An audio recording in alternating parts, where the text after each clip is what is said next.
So we're back. The regularity with which I am podcasting is quite alarming, but we will continue to do so with vigour and abandon. I've been doing some digging into the podcast statistics, a little bit of geeking out recently, and found something very interesting, that is half of my listenership, half of my downloads are actually coming from Germany, which is slightly unusual, as I have few German friends.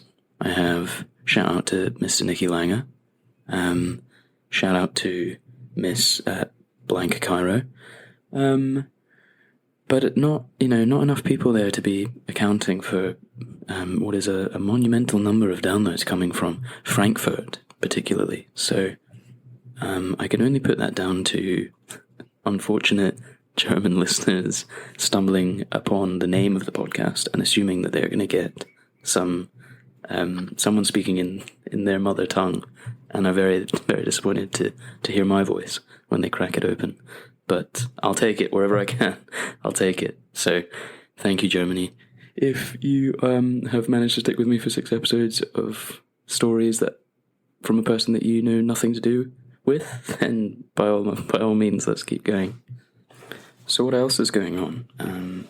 As I mentioned a couple of times in the last few weeks, getting married in June, which you're probably a little bit bored about hearing about, but Wedding Shred, or Wed Shred, as they call it in Australia, is looming. I figured Mano and I have been chatting about Wed Shred, and we're both on the same page that we'll give it a crack as of January 1st, because apparently that's when people start trying to do new things. So I'm very interested if any of my listeners, including those in Germany, have recently got married or have been through the process of preparing for their wedding and have done Wed Shred, if anything has worked very well. At the moment, we have a few ground rules. We've been thinking of a few things. We want to try and keep it pretty simple, but fundamentally, it comes down to eating less. And the two kind of rules that we've set out to start implementing as of January are, we're going to try and order Uber Eats, whatever other platforms are available, 2 times a week at maximum, or eat out at restaurants twice a week max, which may be very easy for some of you. We find that quite difficult because we get bored quite easily when it comes to eating in Australia. So that will be an interesting one, but I think that will probably help. It will also save a little bit of cash, which is always a nice thing as well. And then the other one, which was Mano's shout, is no at-home desserts, which basically just, our house, I'm sure many people listening are very similar. If there is something in the house, like chocolate or Haribo or like whatever, then it will get eaten. Like, that's, death, taxes, whatever the saying is, and eating Haribo if it's in the cupboard. So the agreement there is that we don't stash any of this stuff in the house. We don't buy any of this stuff to have in the house for the foreseeable, for the first half of 2024. We'll see how that goes. That's the intention. But as I say, if anyone has any tried and tested tips, please pass those on, because we're getting there. We're almost in that phase. So that's gonna be exciting. The other thing, in terms of not ground rules, but the things that we're going to try and do exercise-wise, and I think it's a bit more for Mano than myself, because I don't seem to have too much trouble getting out and doing stuff. But Mano is going to try and crack on with yoga and Pilates at least 2 times a week, which she kind of does on and off at the moment anyway. But that's the piece that she is setting herself. So Wed Shred, January, I would say January 1st, but we're going away for the first 4 days in January. So maybe we're going to call that like January 6th or something. Maybe we'll say as of January 6th. So that's Wed Shred. There is also the small piece of kind of wedding planning ramping up, and it will surprise those of you listening who know me. Hello again, Germany. It will surprise none of you that I have not pulled my weight in the wedding planning department. It's probably an understatement. But we've had a few. What have I done actually? Well, I've reached out to the music and sound team over in Spain, and like the DJ and stuff. So done a tiny bit. When I also proposed, so let's kind of slow a roll on saying I've done nothing. I sourced a lovely engagement ring, got down on one knee. So I've done a little bit, but Manu, is very fair to say that Manu has done a lot more than I have. So I'm not gonna claim credit too much there. But wedding planning. So we're getting married in Spain. It's been very difficult to get in touch with the venue. They clearly have a lot of weddings going on pretty much all year, so it's a little bit radio silence every now and then. But they've started to turn their attention towards us and give us a bit more responses and kind of actually getting back to us when we email them and stuff. So we had a call with them last week at 10 p.m. our time, with the woman who's going to be helping us out on the day at the venue. Very nice, lots of interesting questions. She enjoyed questions around possibility of bagpipes and things, so that was fun. And I have every confidence in the world that on the day it's going to be great, but it's definitely a little bit concerning when there is no communication for long stretches, and we're kind of just sat here with loads of questions. But it will come together, and I will do loads and loads of contributory work between now and June, I am sure. We'll see how that goes. Otherwise, just last thing on the wedding, if you are listening and you're fortunate enough to have made the cut, a very exclusive event, and you haven't booked a room, please book your room, because there probably will not be any left quite soon. So I'm trying to think of people that, who have I been on? So Langer, get on it. Biaggi's done his. Kirsten, on it by the end of the year. Roland's done his. Most people have done those, to be fair, but there's a few stragglers that you've just been named and shamed. So crack on. Otherwise, everything else is good.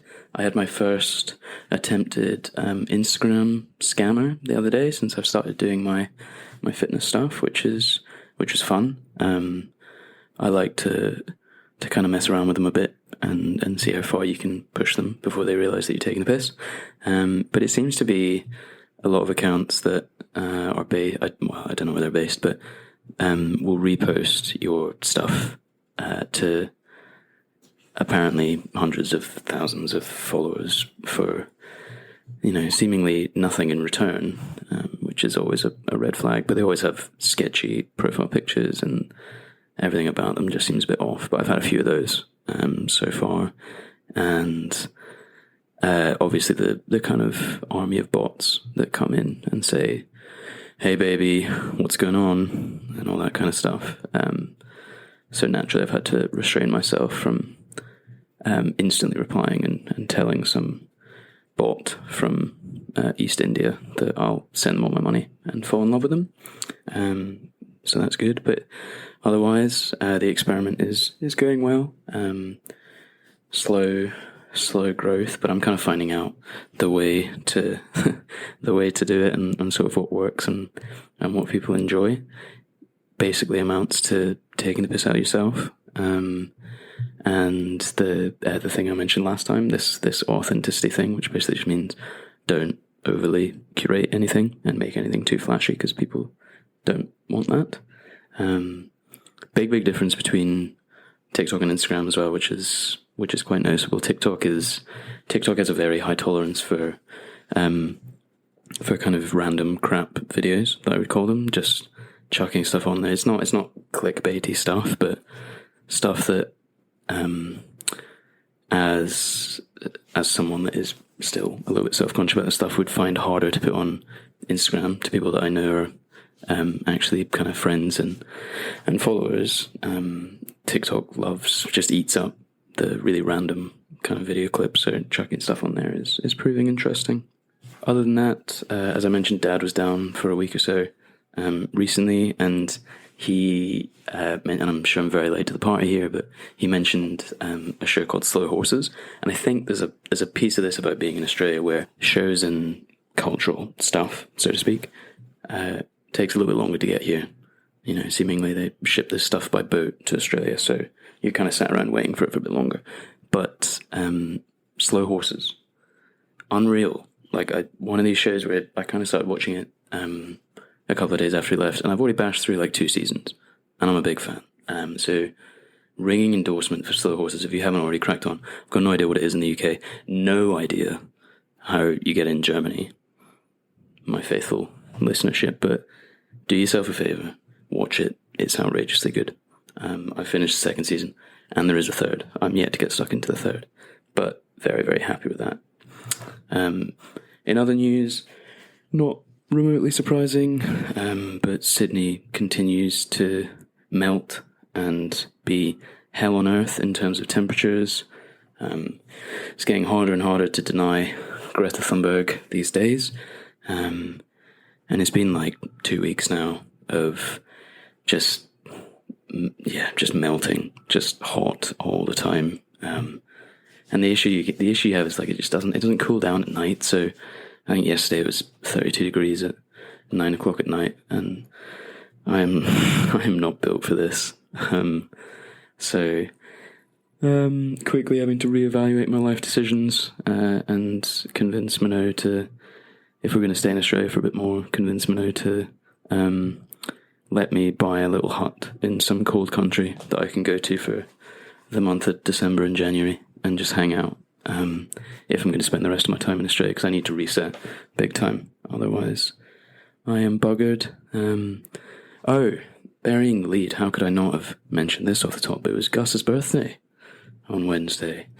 He's 3 years old. And I realised to anybody listening that may have young children, I know having a pet does not compare, so relax, I'm not going to go down that route.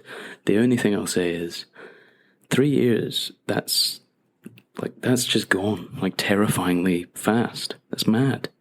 And then you start thinking about other things. You're like, I've been in Australia for 4.5 years. Like, it's nuts. Like, long gone are the days of living in East London with Dougie.